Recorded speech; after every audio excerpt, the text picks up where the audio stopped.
কি সুন্দর ইসলাম আমরা পেয়েছি। বিশ্বনবী সাল্লাল্লাহু আলাইহি ওয়াসাল্লাম যেটা শিখিয়েছেন এর বাইরে যে অতিরিক্ত বুজুর্গ হতে চায় এরকম আছে না নাই?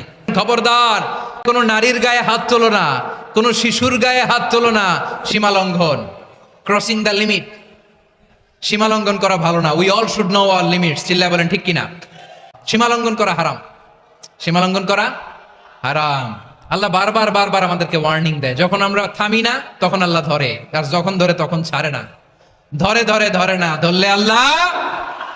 ফেরাউনকে কিন্তু হুট করে ধরে নাই, আপনারা জানেন 9 বার ওয়ার্নিং দিয়েছে ফেরাউনকে। আল্লাহ তাআলা ওয়ার্নিং দিয়েছিল কয়বার? 9টা মুআজিজা দেখিয়েছি, 1 2 3 বারবার। এইভাবে রিমাইন্ডার, ওইভাবে রিমাইন্ডার, এইভাবে নসিহত, ওইভাবে দাওয়া। ফাকুলা লাহু কাওলান লাইয়িনা, নরম করে বলো, সফট করে বলো। যত ওয়ে হতে পারে দাওয়া মেথডোলজির মুসা আলাইহিস সালামের সব অ্যাপ্লাই শেষ।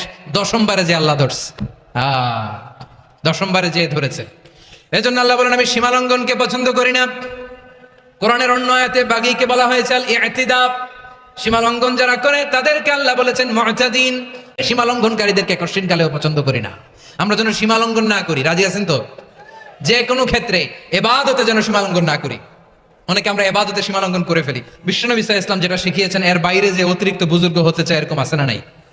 করা যাবে না, কোনো ক্ষেত্রেই সীমা লঙ্ঘন করা যাবে, এমনকি যুদ্ধ ক্ষেত্রেও না। বিষ্ণু ইসলাম বলেন খবরদার, যুদ্ধ ক্ষেত্রেও সীমা লঙ্ঘন করো না। কি সুন্দর ইসলাম আমরা পেয়েছি। বিশ্বনবী বলেন খবরদার, যুদ্ধের ময়দানে কোনো নারীর গায়ে হাত তোলো না, কোনো শিশুর গায়ে হাত তোলো না, কোনো গবাদি পশু হত্যা করো না, কোনো শস্য ক্ষেত্র ধ্বংস করো না, ইবাদতরত অন্য ধর্মের কোনো সন্ন্যাসীর গায়ে হাত তোলো না। বলেন সুবহানাল্লাহ। তাহলে আমরা সীমা লঙ্ঘন করতে পারবো?